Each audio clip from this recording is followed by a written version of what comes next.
السلام علیکم every one, دس از روشان صدیقی، اور آج میرے ساتھ فیس بک فرینڈ ہیں بلبیر سنگھ.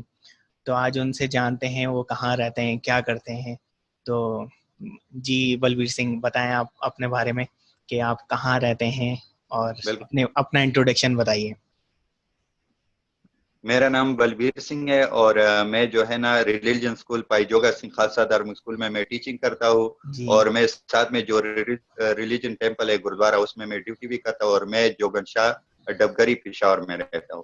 صحیح ہے. تو یہ جو آپ ٹیچنگ کر رہے ہیں، یہ بچپن سے پیشن تھا یا پھر یہ جب آپ بڑے ہوئے تو زبردستی پیرنٹس بولتے ہیں کہ بھائی اب کماؤ تو کمانے لگ گئے، یا پیشن تھا آپ کا کہ بھائی نہیں، ٹیچنگ بالکل. اصل میں یہ تھا کہ ہمارا جو ریلیجن یہاں جو ہم نے پشاور میں ایک میاد رکھا ہے نا، 5 سال کا کورس ہوتا ہے نا. تو جیسے ہی میں نے 5 سال کا کورس جو اپنے ریلیجن اسکول کا تھا وہ کمپلیٹ کر دیا، تو مجھ میں ایک شوق پڑ گیا کہ ابھی میں نے کچھ سیکھا ہے تو اچھی بات یہ ہوگی کہ میں نے جو سیکھا ہے آنے والے جو بچے میں ان کو بھی سکھاؤں. تو اسی جوش کے ساتھ جو ہے نا میں نے ٹیچنگ شروع کیا، اور ابھی ماشاءاللہ اس ٹیچنگ میں میرے 6 سال ہو گئے اور ابھی بھی میں کر رہا ہوں. صحیح ہے، زبردست. تو یعنی کہ آپ کا شوق تھا ٹیچنگ کا. ٹھیک ہے. تو ہاں آپ بالکل. آپ پشاور میں رہتے ہیں، تو یہ تو آپ ڈفرینٹ، یعنی کہ آپ ڈفرینٹ کلچر کا ایک طرح سے مکسچر ہو گئے. آپ ریلیجیسلی پنجابی بھی آتی ہوگی آپ کو، پشتو بھی آتی ہے، اردو بھی آتی ہے. تو آپ کا اپنا ویسے کلچر کیا ہے؟ اور کلچر ہمارا کے اپنا کلچر جو ہے نا، بالکل بالکل میں آپ کو بتاتا ہوں. ہمارا جو اپنا کلچر ہے، یہاں پشاور میں تقریباً 600 گھر ہے سکھوں کے.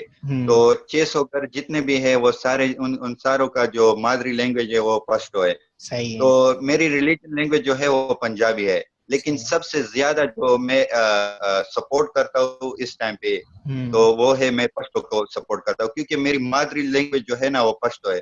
تو میں سب سے پہلے پشتو کو سپورٹ کرتا ہوں، کیونکہ اس میں میں پیدا ہوا ہوں اور اس میں میں پلا بڑا ہوں، اور میرا جو کلچر ہے نا وہ بھی پشتو یعنی پٹھانوں کا کلچر ہے. تو مجھے فخر ہے پٹھان ہونے پہ اور اپنے کلچر پہ. اس کے بعد جو ہے نا میں پنجابی کو سپورٹ کرتا ہوں، کیونکہ وہ ہمارے ریلیجن کے ساتھ اٹیچ ہے، لیکن صحیح. سب سے فرسٹ پشتو. اچھا، اب میرا سوال ریلیجن کے حوالے سے ہے کہ جیسے ہم مسلمان ہیں تو ہماری ہولی بک قرآن ہے، تو آپ کی کیا ہے؟ اور جیسے ہمارے سپارے ہوتے ہیں، یعنی کہ تو آپ ان کو کیا کہتے ہیں؟ اور اس طرح کو ریلیجن کے بارے میں اپنا تھوڑا دنیا کو بتائیں. ٹھیک ہے. ہمارا جس طرح آپ کا ہولی بک ہے قرآن مجید، اسی طرح ہمارا بھی ہولی بک ہے گرو گرنتھ صاحب.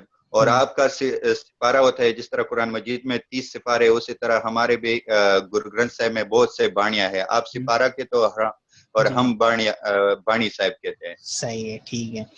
اچھا، تو اسکول کے آپ کے ٹائمنگ کیا ہیں؟ 9 سے 12 یا 1-2 بجے تک؟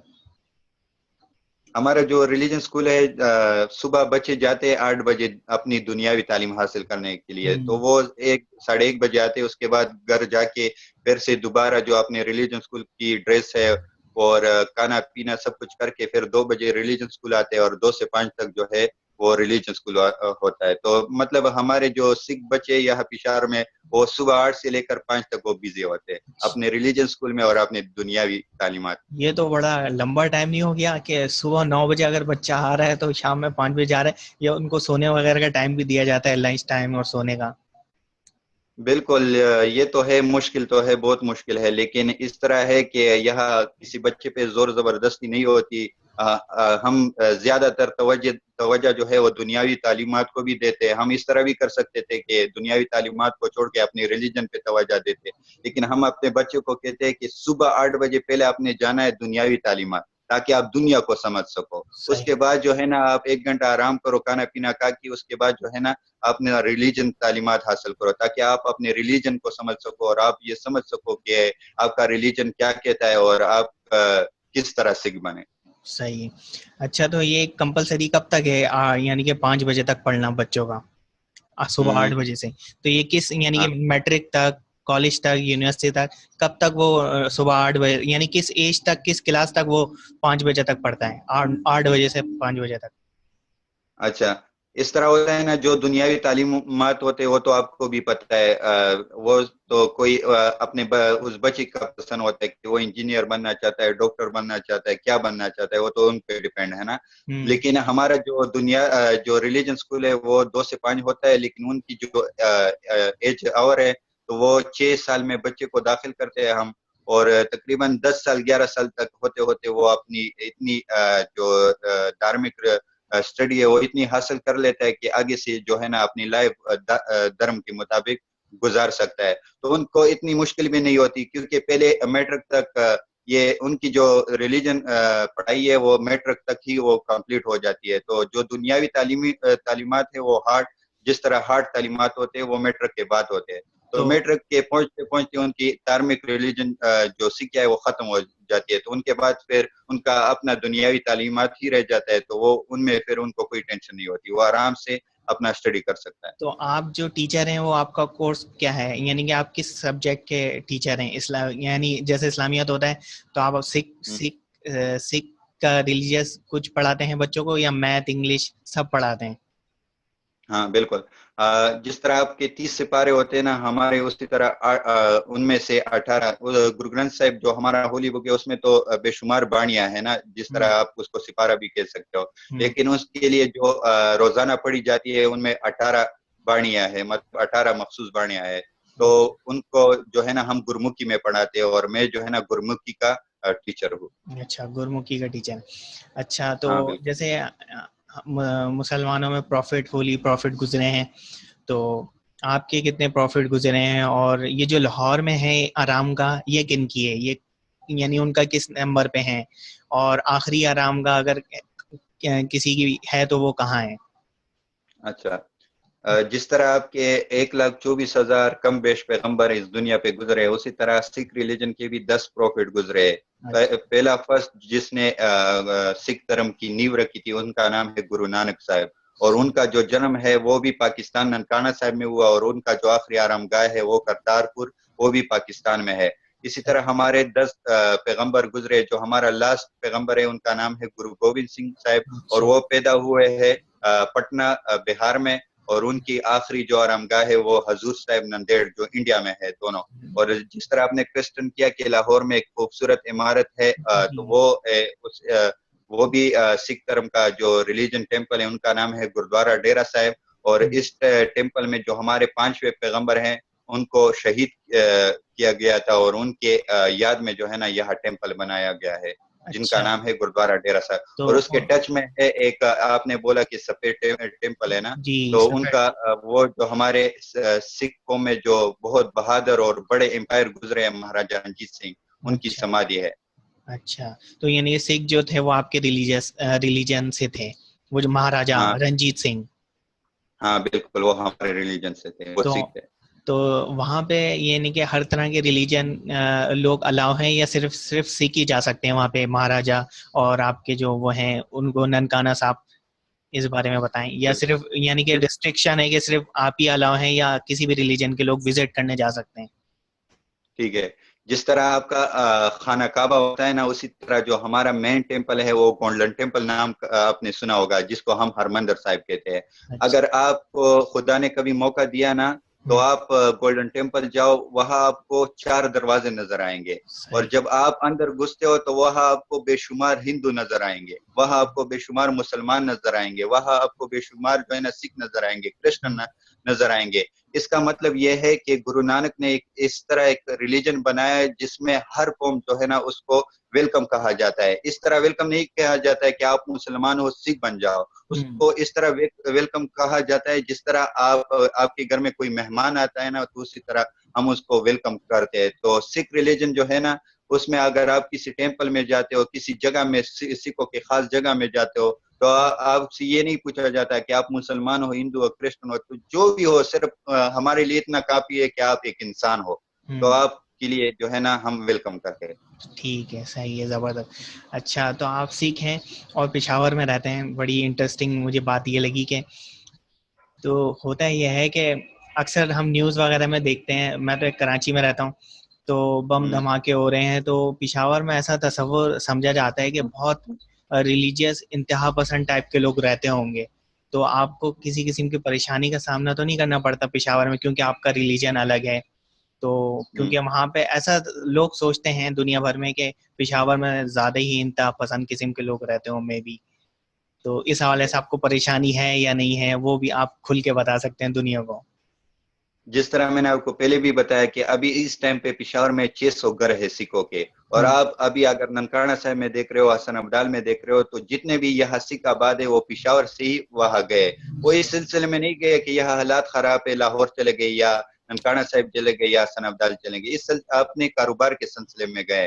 اور آج اگر آپ پاکستان میں سکھوں کو دیکھ رہے ہو نا، تو وہ سارے جو ہے نا پشاور سے ہی کسی نہ کسی ٹائم پہ پورے پاکستان میں پھیلے. تو پارٹیشن کے ٹائم پہ جو ہے نا پورے پاکستان میں سکھ رہتے تھے، لیکن پارٹیشن کے بعد جو ہے نا پنجاب میں سکھ رہا، نہ بلوچستان میں سکھ رہا، اور نہ سندھ میں سکھ رہا. اگر صرف سکھ رہا جو پیدائشی سکھ تھا، وہ صرف KPK میں رہا، یعنی پشاور میں رہا. تو یہ یہاں کے جو پٹھان ہے، اسی ٹائم جو بہت سخت ٹائم تھا، لوگ ایک دوسرے کو کاٹ رہے تھے، تو پٹھانوں نے اس ٹائم بھی ہمیں سپورٹ کیا اور فل سپورٹ کیا، اور ایک دو ہمارے اوپر جو ہے نا کھڑے ہوئے کہ یہ ہمارے بھائی ہے، ان کو آپ کچھ بھی نہیں کہہ سکتے. اور آج اگر اس حالات میں جس طرح آپ ایک پاکستانی اور کراچی میں رہتے ہو کہ پشاور میں اس طرح بم بلاسٹ ہوتے، حالات خراب ہے نا، تو اگر آپ ایک مسلمان بھی ہو نا، تو آپ اگر اس طرح سوچ رکھتے ہو، تو میں آپ کی سوچ کو جو ہے نا ڈیلیٹ کرتا ہوں اور ختم کرتا ہوں کہ یہ بالکل اس طرح نہیں ہے. پشاور میں جتنے بھی قومیں رہتی ہے، جتنے بھی ریلیجن رہتے ہیں، سب آپس میں بھائیوں کی طرح رہتے ہیں، اور سب جو ہے نا ایک دوسرے سے بہت خوش ہے. اور جو ہمارے پٹھان مسلم بھائی ہے، ہم بھی ان کو اپنے بھائی کی طرح سمجھتے ہیں. اور جتنے بھی یہاں تہوار ہوتے، عید ہوتا ہے یا ہمارے اپنے ریلیجن کے تہوار ہوتے یا ہندوؤں کی دیوالی ہوتے، تو ہم مسلمان، ہندو اور سکھ سب آپس میں مل کر مناتے ہیں اور بہت خوشی ہوتی ہے. تو میں ایک طرف سے میں آپ کو اس ویڈیو کی رائے بتانا چاہتا ہوں کہ پاکستان میں اگر سب سے خوبصورت جو صوبہ ہے، اسٹیٹ ہے، اور سب سے خوبصورت کلچر ہے اور سب سے خوبصورت بھائی چارہ ہے، تو ہمارے خیبر پختونخوا KPK میں ہی آپ کو ملے گی. صحیح ہے، زبردست. تو اس کا مطلب آپ کو کسی قسم کی پریشانی نہیں ہے. تو کوئی پریشانی نہیں، ماشاء اللہ. صحیح ہے، زبردست. تو کوئی میسج دینا چاہیں ینگسٹر کو اکارڈنگ ٹو یور، یعنی کہ آپ جو جاب کر رہے ہیں اس حوالے سے، اگر کوئی جیسے ٹیچر بننا چاہے یا کوئی پیغام دنیا بھر میں کسی کو دینا چاہے؟ میں پاکستان میں جتنے بھی ریلیجن رہتے ہیں، چاہے وہ ہندو ہو، مسلم ہو، کرسچن ہو یا سکھ ہو، تو سب کو یہی پیغام دینا چاہتا ہوں کہ سب سے زیادہ توجہ جو ہے نا وہ اپنے ایجوکیشن پہ دو. اگر آپ ایجوکیشن حاصل کرو گے تو آپ کے مائنڈ میں کوئی یہ نہیں بڑھ سکے گا کہ یہ ہندو ہے اس سے نفرت کرو، یا یہ مسلمان ہے یہ اس سے نفرت کرو. جب آپ ایجوکیشن حاصل کرتے ہو تو آپ کو دنیا کا پتہ چل جائے گا، اور آپ جو ہے نا اپنے آپ کو صرف ایک اچھا انسان سمجھو گے، اور کسی سے جو ہے نا آپ نفرت نہیں کرو گے. تو سب سے پہلے جو میں سب کو بتانا چاہوں گا کہ زیادہ سے زیادہ توجہ جو ہے نا وہ اپنے ایجوکیشن پہ دے. جب ہمارے ملک میں ایجوکیشن ہوگا تب ہمارا ملک جو ہے نا وہ ترقی کرے گا. آج ہمارا پاکستان جو ہے نا ایجوکیشن کے حوالے سے بہت ڈاؤن چل رہا ہے. تو میری سب سے یہ گزارش ہے کہ جتنے بھی ہو، اگر کسی کے ساتھ پیسوں کی کمی ہے تو اپنے محلے میں یہ بھائی چارہ پیدا کرے کہ ہمارے محلے میں ایک بندہ غریب ہے، ان کا شوق ہے پڑھنے کا، تو ان سب محلوں والے سے یہی ریکویسٹ ہے کہ ان کی مدد کرے اور ان کو پڑھائے. اگر وہ پڑھے گا تو وہ کل آپ کے محلے کا لیڈر بنے گا، اور اچھا پڑھا لکھا ہوا لیڈر بنے گا، تو کل کا جو آپ کا مستقبل ہے، آپ کا جو مطلب آپ کے بچے ہوں گے، آپ کے پرپوتے ہوں گے، تو ان کی زندگی جو ہے نا وہی سنوارے گا. تو بس میری یہی ریکویسٹ ہے کہ زیادہ سے زیادہ توجہ جو ہے نا وہ ایجوکیشن کی طرف دیا جائے. اور کوئی ایجوکیشن کے خرچے پر نہیں کر سکتے تو گورنمنٹ سے بھی اپیل ہے اور عام لوگوں سے بھی اپیل ہے کہ ان کی مدد کرے اور ایجوکیشن کو بڑھائے اور ہمارے ملک کو ترقی تک پہنچے. صحیح، ٹھیک ہے. تو بہت شکریہ آپ کے انٹرویو کا. اور آخری سوال یہ میں پوچھنا چاہوں گا کہ ہمارے ایک میوچل فرینڈ ہیں ریحان اللہ والا، تو ان سے بالکل. آپ نے ان سے ملاقات کری یا کہیں ملے یا فیس بک پہ ملے، تو ان کے بارے میں بتائیں، اور آپ نے ان سے کیا سیکھا اور ان کے دوستوں سے. ریحان آلہ والا یہ پشاور ہی آیا تھا اور ہمارے گردوارے میں آیا تھا. تو ان کے ساتھ جب میں ملا تو میں حیران ہو گیا کہ ہمارے پاکستان میں اس طرح بھی بندے ہیں جو سب ریلیجن کو, سب کلچر کو, سب کو ایک ساتھ کرنا چاہتا ہے. ان کا مشن ہی یہی ہے کہ ہم پاکستان میں جتنے بھی مذہب رہتے ہیں, جتنے بھی قوم رہتے ہیں, اور جتنے بھی زبانیں بولی جاتی ہے, تو ان سب کو ایک ساتھ اکٹھا کیا جائے اور ایک پرامن پاکستان بنایا جائے. تو ان کی سوچ سے ابھی جو جتنے بھی میں نے باتیں کی ہے, تو اسی طرح باتیں جو ہے نا میں نے ریحان اللہ والا جیسے لوگوں سے ہی سیکھی ہے. تو میں چاہتا ہوں کہ ریحان اللہ والا جو ہے اس طرح بندے پاکستان میں اور بھی پیدا ہو جائے. اگر چند 100 بندے اس طرح پیدا ہو جائیں گے تو انشاءاللہ ہمارا پاکستان بلندی تک پہنچے گا, اور ضرور پہنچے گا. ہاں, وہ پیس کے لیے کافی کام کر رہے ہیں اور ان کے کام کو سراہا جا رہا ہے دنیا بھر میں. تو یہی دنیا کے ہر ریلیجن میں کا سلام مقصد. کرتا ہوں ریحان اللہ والا کو. تو یہی مقصد ہے دنیا کے ہر ریلیجن کا کہ وہ امن چاہتا ہے, دنیا کا ہر ریلیجن. بس یہی ہے مین چیز جو ہے, یہی ہے. اگر ہم سب میں امن ہوگا تو ہم جہاں بھی رہیں گے اس علاقے میں عمل ہوگا, اس سٹی میں عمل ہوگا, اور اس ملک میں امن ہوگا. تو مین چیز یہی ہے کہ ہم انسانیت کرنا سیکھے اور ایک دوسرے سے بھائی چارہ کرنا سیکھے. جی بالکل, بہت شکریہ آپ کے انٹرویو کا. انشاءاللہ پھر کبھی بات ہوگی آپ سے.